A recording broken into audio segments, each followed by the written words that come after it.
राजेश अपनी भाभी नीलम का लाडला था। नीलम भी राजेश को अपने बेटे की तरफ प्यार करती थी।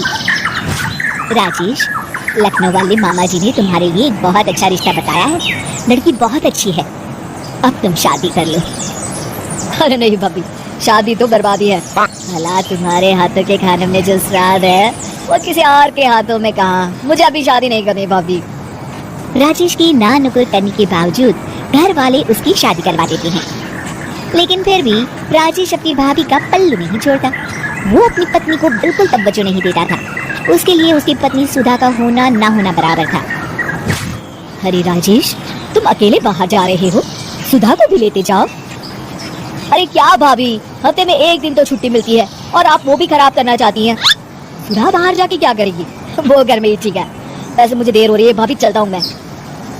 राजेश की इस बेरुखी से सुधा हमेशा उदास रहती थी।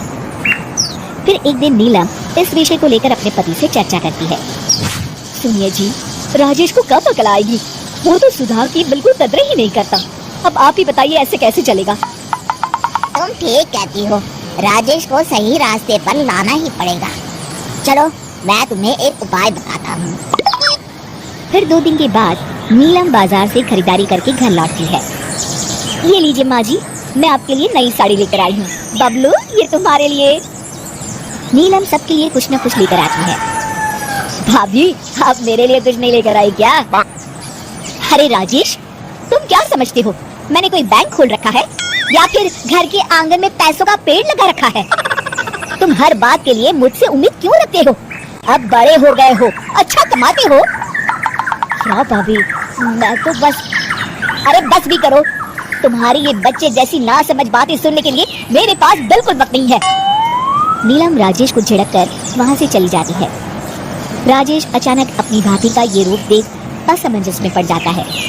फिर एक दिन नीलम रसोई घर में खाना बना रही होती है कि तभी राजेश वहाँ आता है। भाभी, आज मैंने अपने बॉस से वादा किया है कि उनके लिए आपके हाथों का बना गाजर का हलवा लेकर आऊंगा। आपके हाथ से बने गाजर के हलवे में तो जादू है, जादू। मेरे बॉस तारीफ करते नहीं थकते। प्लीज अब जल्दी से बना दीजिए ना भाभी। नीलम राजेश के ऊपर भड़क जाती है। तुम्हारा दिमाग खराब है क्या? आखिर तुम मुझे समझते क्या हो? इस घर की नौकरानी?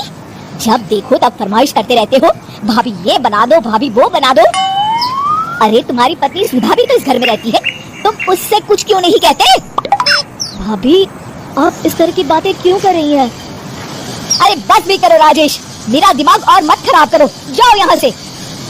अपनी भाभी का इस तरह बेरुखी भरा बर्ताव देख राजेश को बड़ा बुरा लगता है और वो उदास होकर अपने कमरे में बैठ जाता है।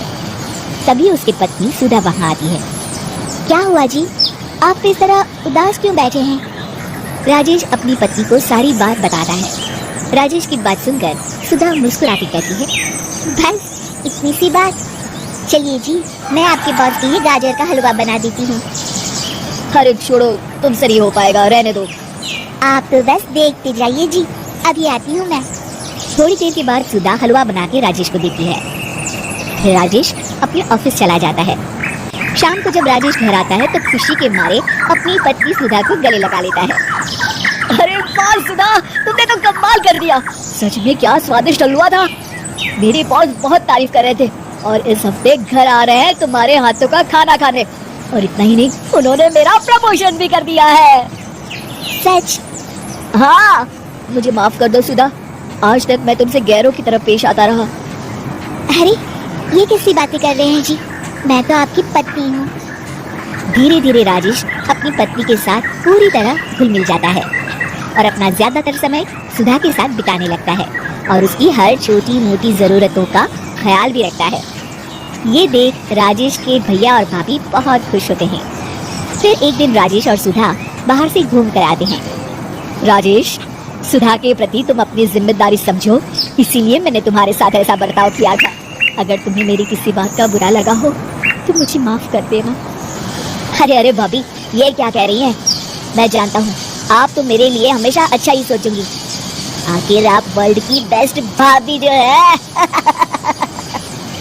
इसे कहते हैं अंत भला तो सब भला।